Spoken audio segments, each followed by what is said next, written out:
Hello students, previous video में हमने ओसी में फॉर्म्स ऑफ बिजनेस ऑर्गेनाइजेशन 2 में कोऑपरेटिव सोसाइटी का मीनिंग देखा था कि कोऑपरेटिव सोसाइटी क्या है, वो कैसे काम करता है, वो चीज़ हमने जानी थी कि उसका कॉन्सेप्ट क्या है।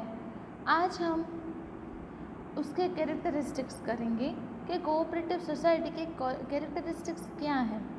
So let's get started. First point है उसका कि voluntary association. It is a voluntary association of individuals join in the cooperative society on the basis of equity। कोई भी इसमें कोई भी इंडिविजुअल है वो जुड़ सकता है। कोऑपरेटिव सोसाइटी में वॉल्यूंटरी सब जुड़ते हैं, तो ये एक इंडिविजुअल एसोसिएशन है। सेकंड है ईजी फॉर्मेशन प्रोसेस। उसकी जो फॉर्मेशन प्रोसेस है वो बहुत ही ईजी है। ईजी किससे easy? That of a company की फॉर्मेशन प्रोसेस बहुत हार्ड है, जब कोऑपरेटिव सोसाइटी की फॉर्मेशन है वो बहुत ईजी होती है। The formation process of a cooperative society is easier than that of a company. Minimum 10 persons join together and get it registered with the Register of Cooperative Society under the Cooperative Society Act। Cooperative society का जो act होता है उसके under ये सारे जो लोग हैं वो मिनिमम 10%, मिनिमम 10, मैक्सिमम नहीं है, मिनिमम है, मिनिमम 10% ज्वाइन होते हैं और रजिस्टर होते हैं। और किसके रजिस्टर? तो under the act cooperative society act. With registration the society gate separate legal identity. मतलब कि उसका रजिस्ट्रेशन होने से वो सोसाइटी है वो लीगल आइडेंटिटी बन जाती है। थर्ड पॉइंट है उसका equality of members. Members have equal right and equal opportunity in the cooperative society. Cooperative society में सभी मेंबर्स के इक्वल राइट्स होते हैं और इक्वल अपॉर्चुनिटी सबको मिलती है। There is no distinction among the members due to capital investment for any other person. उसके बाद है सेपरेट आइडेंटिटी। तो कोऑपरेटिव सोसाइटी की एक सेपरेट आइडेंटिटी होती है। With the registration the cooperative society gets a legal separate identity from its members. Entry or exit of the members does not affect its existence। उसके बाद है democratic management. A cooperative society is managed by the representative elected by members. In a company voting rights is per share, but in the cooperative society voting right is per member. Voting right पर member होता है किसमें? Cooperative society में। जब company में क्या होता है कि वोटिंग राइट जो है वो पर शेयर होता है कि जितने शेयर होते हैं उतना उसका voting right. Significance is not to capital but significance is to given to man in cooperative society. मतलब सिग्निफिकेंस इसमें लोगों को दिया जाता है, नहीं कि शेयर को। Any member can contest the election of a executive committee, can participate in management. That management of the cooperative society is really democratic as compared to company. Hence cooperative society is called training school of democracy। cooperative society को democracy की training school भी बोलते हैं। इसको underline भी करना और इसको आप 1 मार्क्स के लिए याद भी रखना कि जो कोऑपरेटिव सोसाइटी है उसको डेमोक्रेसी की ट्रेनिंग स्कूल भी बोलते हैं।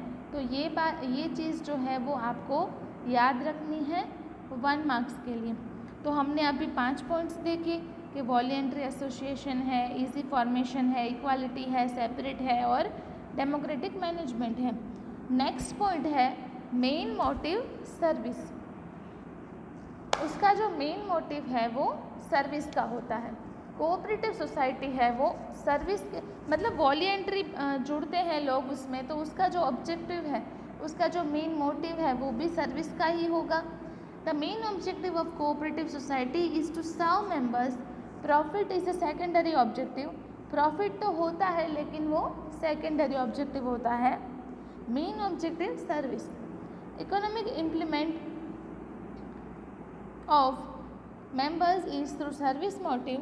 Cooperative society attempts to raise in living standard of the members and make them self-reliant. Example देखें तो aim of consumers, the cooperative society is to provide goods to proper quality at fair price. एक example है कि goods को proper quality और fair price में बेचा जाए, तो ये भी एक सर्विस हुई। 7th पॉइंट है fair distribution of profit. In spite of motto of service, if there is a excess of income, the profit is distributed among the members of society subject to the provisions of law. Residual profit is utilised for the welfare of the members of society. उसका जो profit है वो अगर income access होती है तो ही मिलता है। उसके बाद है लो price of share. Person with low income can purchase share and become the member of society. जो कोई पर्सन की इनकम बहुत कम है तो भी वो उसमें जुड़ सकता है। Sometimes installment facility is also provided to the member instead of paying full amount of at once। और कभी कभी क्या होता है कि इंस्टॉलमेंट फैसिलिटी भी प्रोवाइड की जाती है मेंबर्स को, कि उनको जो अगर उसमें जुड़ना है तो इंस्टॉलमेंट फैसिलिटी भी दी जाती है। उसके बाद है वोटिंग राइट पर member. Each member is entitled to a single vote regardless of the number of shares held by him. Representatives are elected on the basis of principle of one member one vote, one member one vote। ये principal है। Conference and training classes are planned to promote equality and brotherhood and to add knowledge among the members। उसके बाद है separate institution from politics and religion. Politics and religion से बहुत separate है ये। Membership of cooperative society is open for all the irrespective of religion। कोई भी religion का कोई भी पर्सन है उसको अगर इसमें जुड़ना है तो ही और she can join. Religion, caste and sex, मतलब कि कोई कास्ट भी नहीं होती है, मेल फीमेल भी नहीं होता। A cooperative society cannot exist on the political or religion principle, thus cooperative society is separate from politics and religion। उसके बाद है unrestricted number of members। There is no restriction on the numbers of members so that as many person as possible can become the members of society of economic upliftment।